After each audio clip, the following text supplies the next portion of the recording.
जैसे हमारे पास पूरे दिन में इतना टाइम ही नहीं होता, हम खाली बैठे। जब भी हम खाली बैठेंगे तो उन चीज़ों को निकलना ज़रूरी है जो हम कर रहे हैं, जो हम अंदर इकट्ठी कर रहे हैं, उन चीज़ों को बाहर निकलना ज़रूरी है। ये रिसाइकिल प्रोसेस है, ये होगा ज़रूर। जब तक आप बैठ के इसके आगे नहीं बढ़ जाओगे, इसको एक बार निकल जाना जितना भी बढ़ जाए, तो जब आप थोड़ी देर बैठो आप ये सब धीरे से निकल जाएगा, तो वो आप धीरे से आगे बढ़ोगे, तब जा करके हम उस स्थिति में आ पाते हैं जहाँ पे हम कहते हैं ना विचार शून्य होकर के बैठे। और ये डेली की प्रोसेस है। अगर हम रोज़ बैठेंगे तो रोज़ धीरे धीरे धीरे धीरे आदत पड़ेगी कि हाँ जो इकट्ठा कर रहे हैं वो निकल रहा है।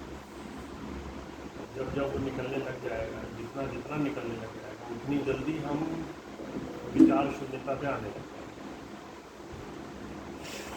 अब इसमें हमने ध्यान शुरू भी नहीं किया। एक तरह से एकांत में जैसे कहते हैं ना, एकांत वास पर एकांत पे बैठ, ये वो स्थिति है। अगर हमने ये कभी नहीं किया तो फिर वो भरा रहता है।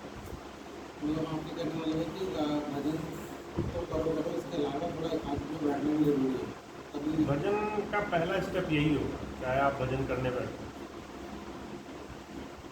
जैसे आपने अपने आपके पास एक ही बोरी है, आपने उसमें जो भी था भरी है, उसका पहले निकलना ज़रूरी है, चाहे आप किसी तरह से भी करो। या तो वो संसार में निकलेगा, या वो लोगों पे निकलेगा, या फिर वो दूसरी चीज़ों में निकलेगा। तो आदमी 24 घंटे चीज़ें अपने अंदर इकट्ठी ही करता रहेगा। अभी हम उस तरह से तो जीते नहीं हैं कि हम चीज़ों को अवॉइड कर सकें। जो चीज़ें हो रही हैं हम उसको फ़ौरन छोड़ सकें, उस तरह की आदत तो हमने बनाई है। हर चीज़ हम पकड़ लेंगे।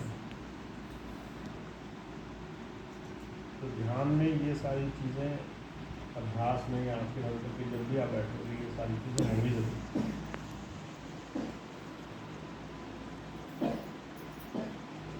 जैसे ये आजकल खान पीन को लेकर इन सबको बातें होती हैं, और ये भी कहा जाता है कि जितना लिख रखा है, जितनी आपकी सांसें हैं, इससे ज़्यादा आप नहीं जी सकते, चाहे कुछ भी कर लीजिए। तो जैसे हम एक चीज़ तो ये होती है कि ट्रक के आगे आ जाओगे तो देखो कितनी भी सांसें हैं, कुछ नहीं होता है। फिर भी क्या खान पीन और सब चीज़ को सही में रखने से क्या लाइफ बढ़ाई जा सकती है, या जो उसके बीच में कष्ट आ रहा है उस कष्ट को कम किया जा सकता है? हम तो आध्यात्मिक दृष्टि से देखते हैं, वैसे तो इसके तो बहुत सारे फायदे हैं।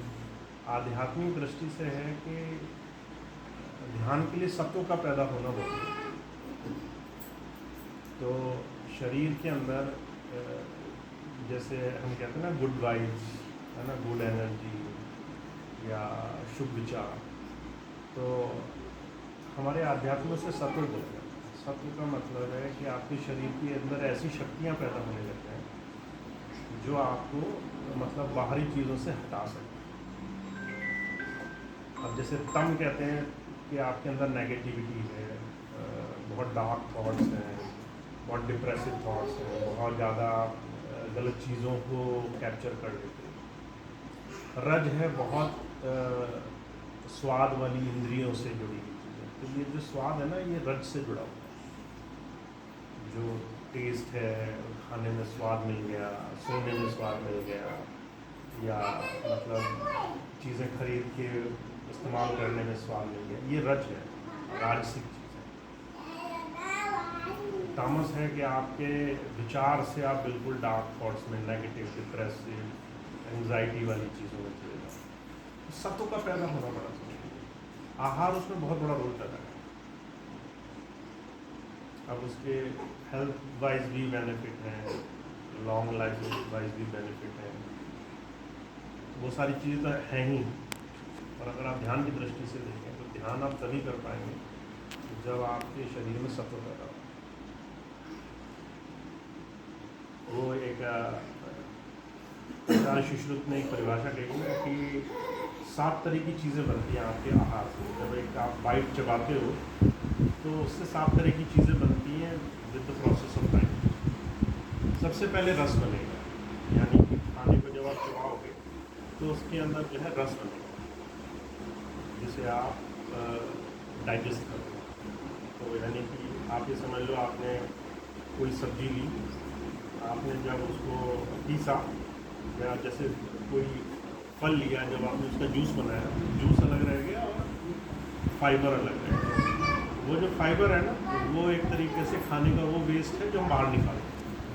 रस ही हमारे काम है।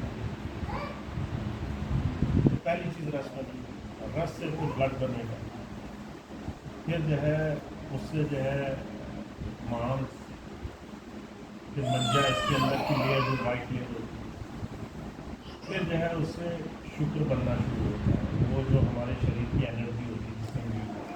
फिर उससे ओज बनता है, तो कहते हैं ना ओजस्वी महात्मा का, वो आउरा हमें दिखाई देती है। तो वो ओज और सब तो एक ही चीज़ है। तो आपकी चॉइसेस ऑफ फूड, आपकी क्वांटिटी ऑफ फूड और आपका कनेक्शन खाने के साथ। एक तो ये होता है कि भाई हमें कोई चीज़ अच्छी लग रही है और हम एकदम हमें चाहिए,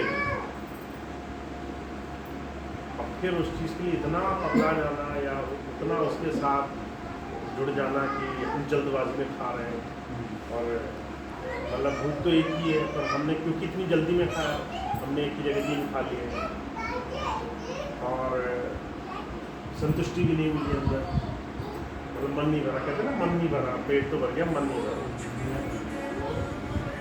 और फिर तीसरी चीज़ ओवर ईटिंग भी हो गई, मतलब आधे घंटे में पता चलेगा अरे ज़्यादा खा लिया, इतना नहीं खाना चाहिए।